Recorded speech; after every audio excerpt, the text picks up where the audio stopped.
8वां अध्याय का महात्म्य। श्री नारायण जी बोले, हे लक्ष्मी, दक्षिण देश नर्मदा नदी के तट पर एक नगर है। उनमें सुशर्मा नामक एक बड़ा धनवान विप्र रहता था। एक दिन उसने एक संत से पूछा, ऋषि जी, मेरे संतान नहीं है।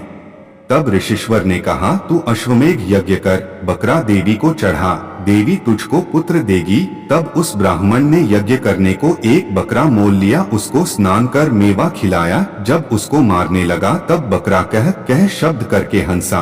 तब ब्राह्मण ने पूछा, हे बकरे, तू क्यों हंसा है? तब बकरे ने कहा, पिछले जन्म में मेरे भी संतान नहीं थी। एक ब्राह्मण में मुझे भी अश्वमेघ का यज्ञ करने को कहा थी। सारी नगरी में बकरी का बच्चा दूध चूसता था, उस बच्चे समेत बकरी को मोल ले लिया। जब उसको बकरी के स्तन से छुड़ाकर यज्ञ करने लगा तब बकरी बोली, अरे ब्राह्मण, तू ब्राह्मण नहीं जो मेरे पुत्र को होम में देने लगा है, तू महापापी है। यह कभी सुना है कि पराये पुत्र को मारने से किसी को पुत्र पाया है? तू अपनी संतान के लिए मेरे पुत्र को मारता है, तू निर्दयी है, तेरे पुत्र नहीं होगा। वह बकरी कहती रही, पर मैंने होम कर दिया।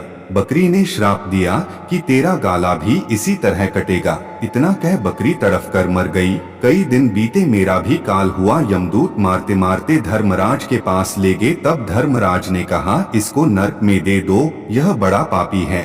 फिर नरक भोग कर बानर की योनि दी।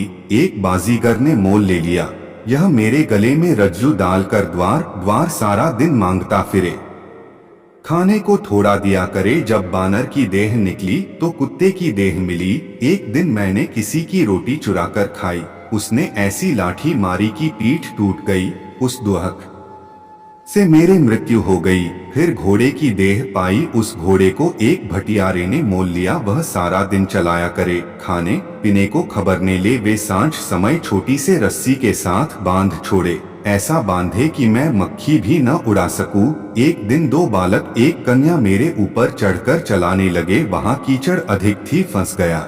ऊपर से वह मुझे मारने लगे, मेरी मृत्यु हो गई। इस भांति अनेक जन्म भोगे।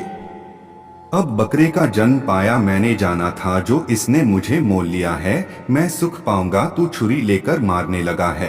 तब ब्राह्मण ने कहा, हे बकरे, तुझे भी जान प्यारी है, अब मैं अपने नेत्रों से देखी हुई कहता हूँ तो सुन। कुरुक्षेत्र में चंद्र सुशर्मा राजा स्नान करने आया। उसने ब्राह्मण से पूछा, ग्रहण में कौन सा दान करूं? उसने कहा, राजन, काले पुरुष का दान कर। तब राजा ने काले लोहे का पुरुष बनवाया, नेत्रों को लाल जड़वा सोने के भूषण पहना का तैयार किया। वह पुरुष कह कह कर हंसा।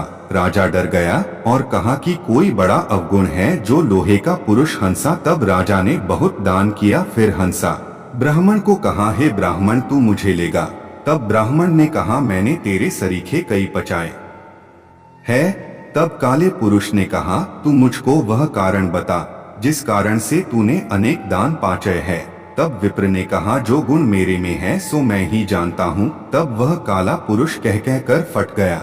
उसमें से एक और कलिका की मूर्ति निकल आई। तब विप्र ने श्री गीता जी के 8वां अध्याय का पाठ किया। उस कलिका की मूर्ति ने सुनकर देह पलटी, जल की अंजलि भर के उस पर छिड़की। जल के छिड़कने से तत्काल उसकी देह ने देवदेही पाई, विमान पर बैठकर बैकुंठ को गई।